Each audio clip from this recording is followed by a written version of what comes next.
In this video, I'm going to share with you how to get coaches to respond every time, guaranteed. Now, I'm making this video because one of my VIP students got a message from a coach that I'm going to share with you, and most athletes just don't respond to these messages, or they respond with something basic and don't give themselves the best opportunity. So I'm going to share with you a 5-step process that you can follow to respond to coaches, to keep them responding back, build the relationship, and ultimately get an offer. Now, if you don't know who I am, my name is Richie Contartesi. I'm the founder of Next Play, and we help underdog athletes earn college athletic scholarships. And I make these videos because I definitely understand firsthand the struggles of the entire recruiting process at just 5'7", 150 pounds, earning a full ride Division I football scholarship in the SEC. And now I want to share my journey, the mistakes I made, and the things I've learned working with thousands of athletes so you can live your dream as well. Also, if you're very serious about earning a college athletic scholarship, I have a free gift for you that I'm going to give to you towards the end of this video. Now, to set context for this video, it's really important that you send every college coach through a specific pipeline, and that's selling permission to speak with them, selling to get them to watch your video, selling a visit, and then ultimately selling them on an offer so that you can play. So with that said, the first step is to always respond to any message you get from any college coach. Now, if you're sitting there right now and you have a bunch of offers and you're getting messages from colleges you have no interest in, then don't respond. If you're just trying to get your first offer or you're trying to get your first meaningful offer, then respond to these coaches. First of all, the first scholarship offer is the hardest, and second of all, you're going to get practice in building these relationships. So you always want to respond. Number 2, always respond with a phone call or a video. Even if you get a direct message on Twitter or you get an email, it's so important that you pick up the phone and call this coach. This is an opportunity for you to begin building relationship. So many athletes out there will literally just reply to this email saying, "Thank you, coach. Looking forward to hearing from you again." This is not how you build a relationship. They've opened the door and you have to walk right into it. So let's take a look at the email that this athlete received. "Hi, kickoff is only 2 days away at our home stadium against Sacramento State. After the season opener, we play 2 top 25 Division I FBS programs in the national championship runners-up, TCU, who actually lost to Colorado, and 24 Tulane, who lost to Ole Miss. But we believe to be the best, you need to play the best. We're looking forward to the challenge. Follow up with me on Twitter.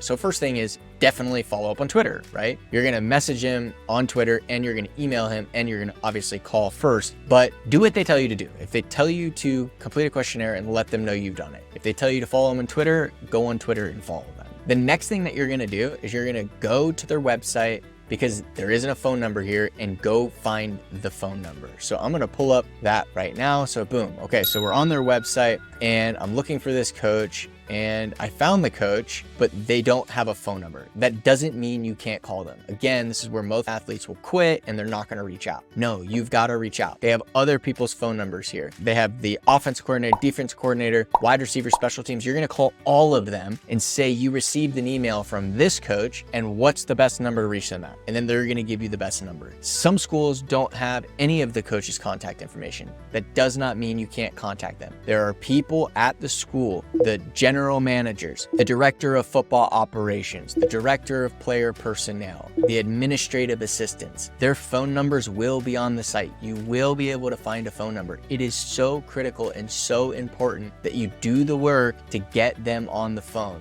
This is how you build a relationship. Even if you're before September 1st of your junior year, you've got to get them on the phone.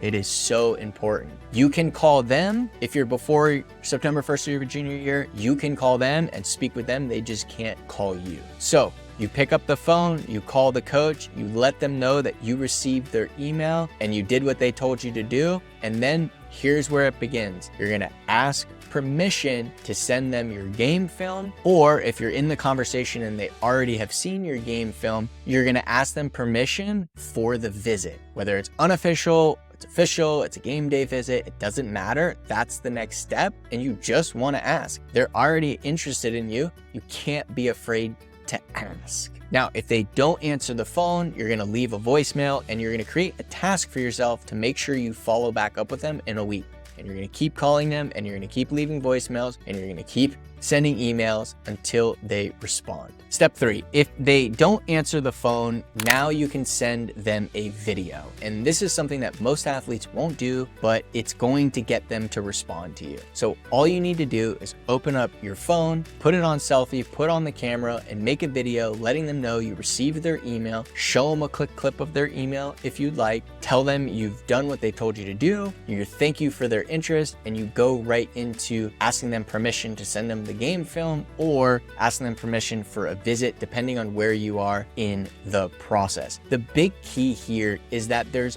always a next step. You always end every video, every email, every outreach to a coach with a next step. If you respond to a coach, hey, thanks for reaching out, can't wait to hear from you again, they're not gonna respond back. You always ask for a next step. And that could be, is it okay? Permission, right? Is it okay if I send you my game film each week? Or I'm very interested in a visit. When is a good time for us to speak over the phone? You always end with a question to continue the conversation. Now, before we go to step 4 and step 5, I did promise that I would give you a gift. And so I'd like to offer you a free copy of my book, In Spite of the Odds, where I share in depth, step by step, the system I use to earn a full Division I athletic scholarship in the SEC at just 5'7", 150 pounds. I share a lot of the mistakes I made and the things that I also wish I would have done differently. So I poured my heart and soul in this book, spent about 2 years writing it. So if you'd like a free copy, just click the link below, and all I ask is that you cover shipping. Now let's get back to step 4. Step 4, always follow up. This is one of the biggest mistakes that most athletes make when it comes to doing outreach. They'll send emails, direct messages, but they'll never follow up. This is why we highly recommend a CRM. This is something we use internally. If you're interested, the link will be below this video. Or if you like using spreadsheets and you'd rather do that, you can do that as well. But it's important you keep track of every coach you've reached out to and you follow up. Here's why. From the athletes that we've worked with, 70 to 80% of the coaches that respond back do so from a follow-up email, follow-up message. Most coaches aren't going to respond to the first message. So it's so important that you follow up with an additional message or an additional email, whatever medium you're in, and you do that every single week. Step 5, and this is critical, once you've received interest from one school, you want to reach out to